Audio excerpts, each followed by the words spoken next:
The complete works of Swami Vivekananda. Chapter 1. Karma in its effects on character. The word karma is derived from the Sanskrit word kriya, which means to do. All action is karma. Technically, this word also means the effects of actions. In connection with metaphysics, it sometimes means the effects of which our past actions were the causes. But in Karma Yoga, we have simply to do with the word karma, as meaning work. The goal of mankind is knowledge. That is the one ideal placed before us by Eastern philosophy.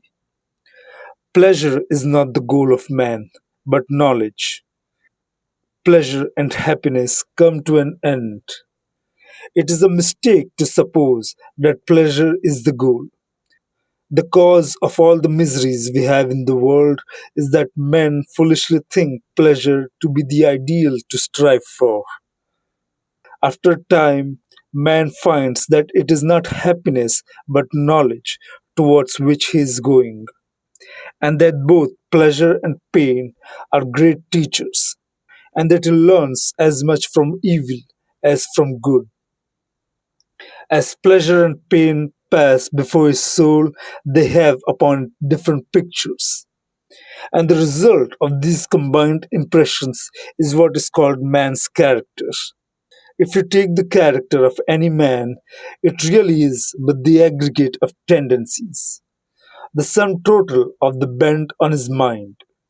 You will find that misery and happiness are equal factors in the formation of that character.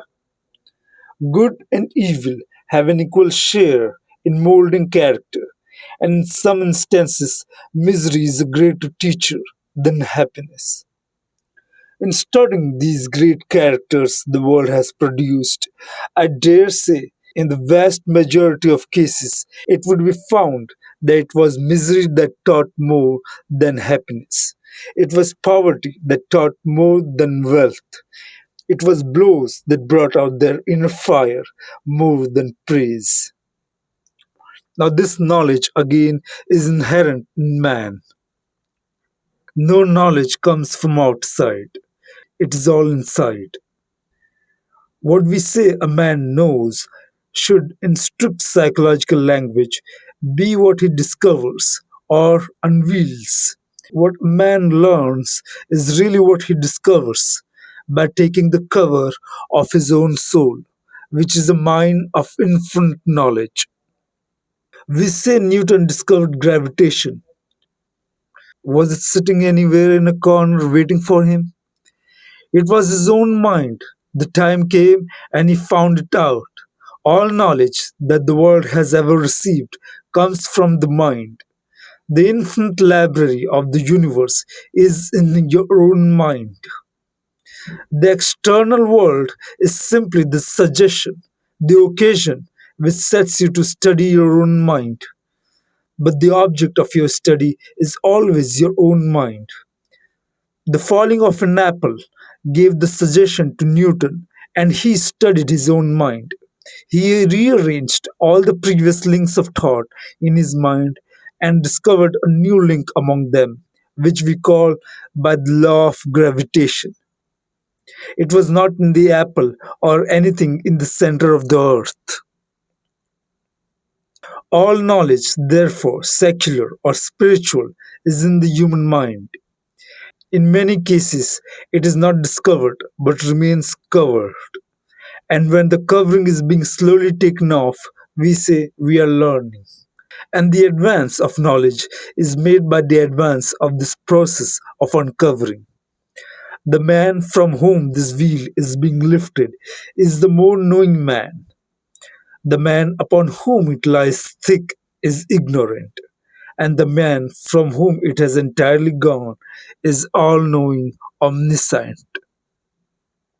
There have been omniscient men, and I believe there will be yet, and that there will be myriads of them in the cycles to come. Like fire in a piece of flint, knowledge exists in the mind. Suggestion is the friction which brings it out. So, with all our feelings and actions, our tears and our smiles, our joys and our griefs, our weeping and our laughter, our curses and our blessings, our praises and our blames, every one of these we may find, if we calmly study our own selves, to have been brought out from within ourselves by so many blows. The result is what we are.